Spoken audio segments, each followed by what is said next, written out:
Hello everyone, মুনসল্টের একটি নতুন ব্লগে তোমাদের অনেক অনেক ওয়েলকাম। আশা করছি তোমরা সকলেই খুব ভালো আছো, আমিও ভালো আছি। আবারও একটি কালী পুজোর ব্লগ নিয়ে চলে এসেছি।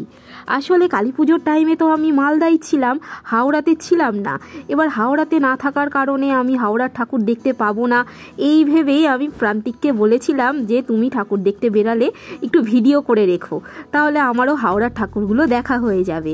তো প্রান্তিক মা বাবার সাথে ঠাকুর দেখতে বেরিয়েছিল আর টুকটাক ছোট করে ভিডিও করে রেখেছিল। তো সেই ভিডিওটাই আজকে আমি তোমাদের সাথে শেয়ার করছি। কোনটা কোন জায়গার ঠাকুর আমি ঠিক বলতে পারবো না। এই দেখো, ঠাকুর দেখতে দেখতে মা বাবা এখানে একটু বসে পড়েছে।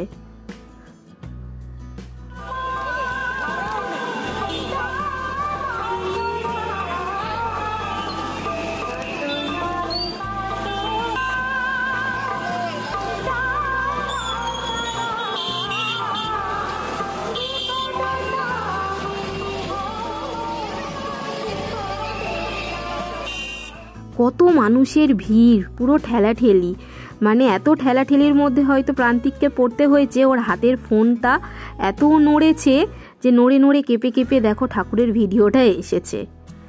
মায়ের মূর্তিটা কিন্তু খুবই সুন্দর। এখানে মায়ের যে গায়ের রংটা একদম অন্যরকম।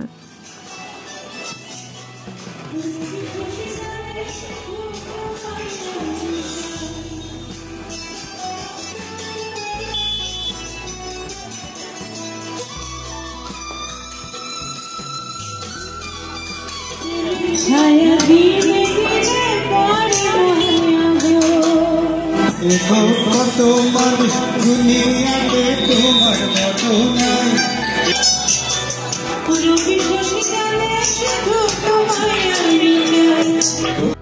এটা হলো বেলেপোলের অধ্যয়নী সম্মেলনী লাইব্রেরির পাশের ঠাকুর।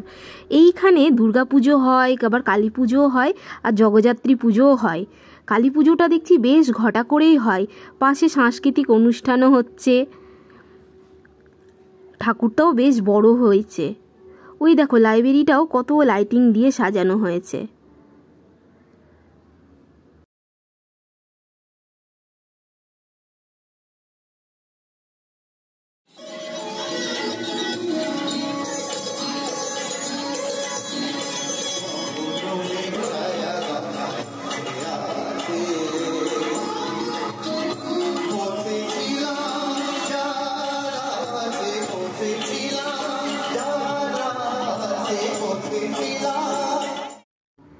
এই ভিডিওগুলো দিতে অনেকটা দেরি হয়ে গেল, আর দেরি হলেও তাও আমি দিচ্ছি এই একটাই কারণে। আমার ভিডিও করার উদ্দেশ্য হলো এই এক একটা দিনগুলো স্মৃতি করে রাখা, যে কালী পুজোর দিনটা কেমন কেটেছে, কোথায় কোথায় ঠাকুর দেখেছি, কোন জায়গার ঠাকুর কেমন হয়েছে।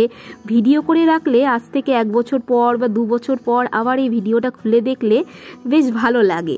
যেমন আগের বছরও আমি কালী পুজোয় ভিডিও করেছিলাম, সেটা এই বছর খুলে দেখছিলাম, কি ভালো লাগছিল। সেই কারণেই দেরি হলেও তাও আমি এই ভিডিওগুলো দিচ্ছি।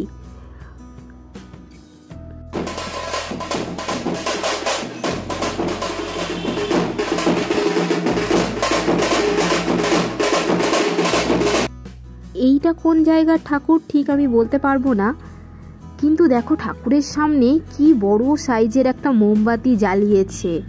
কত বড় সাইজের মোমবাতি!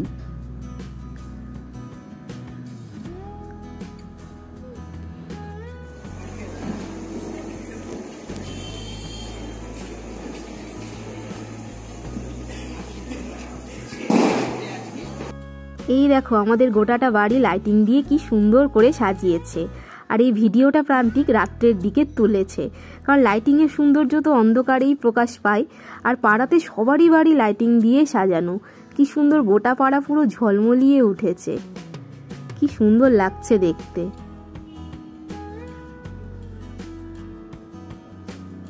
আর আমাদের পাড়াতেও একটা ঠাকুর উঠে বাগবের কিশোর সংঘ ক্লাবের মাঠে, চলো সেই ঠাকুরটাও দেখে আসি।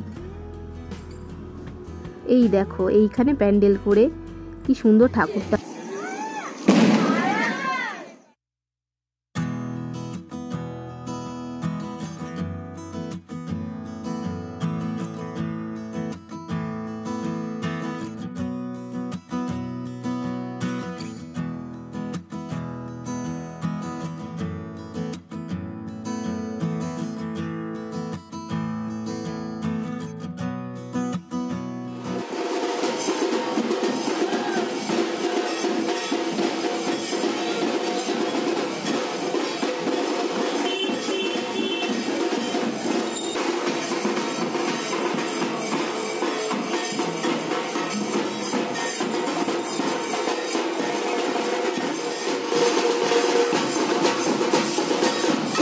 এই ঠাকুরটাও আমাদের পাড়াতেই। প্রথমেই বাড়ির কাছে আছে বাগবের কিশোর সংঘ ক্লাব, তারপরেই আছে প্রতিদ্বন্দ্বী ক্লাব, আর এইটা হলো প্রতিদ্বন্দ্বী ক্লাবের ঠাকুর। এইখানেও প্রতি বছর খুব সুন্দর করে ঘটা করে কালী পুজো হয়, খুব সুন্দর করে প্যান্ডেল করে সাজায়, আর খুব সুন্দর করে পুজোটা হয়। প্রান্তিক ভিডিওগুলো করে রেখেছিল বলে আমারও দেখা হয়ে গেল। এই প্রতিদ্বন্দ্বী ক্লাবে দুর্গা পুজোটা হয় না, কিন্তু কালী পুজোটা খুব ভালো মতো হয়। ঘটা করে খুব সুন্দর করে সাজিয়ে প্রত্যেক বছরই খুব সুন্দর করে এখানে প্যান্ডেল হয়। আমারও হাওড়ার পুজো দেখা হয়ে গেল। হাওড়াতে না থেকেও আমি হাওড়ার পুজো দেখতে পারলাম, কারণ প্রান্তিক সুন্দর করে ভিডিওগুলো করে রেখেছিল বলে। তো চলো আজকের মতো এই ভিডিও এখানেই শেষ করছি। কালী পুজোর ব্লগ শেষ হলো, এরপর থেকে শুরু হবে হাওড়ার ডেলি লাইভ ব্লগ। তো তোমাদের ভিডিওটা কেমন লাগলো অবশ্যই কমেন্টে লিখে জানিও। ভালো লাগলে একটা লাইক করে দিও। আবার দেখা হবে নতুন একটা ব্লগে খুব তাড়াতাড়ি। তা আজকের মতো টাটা। তোমরা ভালো থেকো, সুস্থ থেকো, খুশিতে থেকো। আজকের মতো টাটা।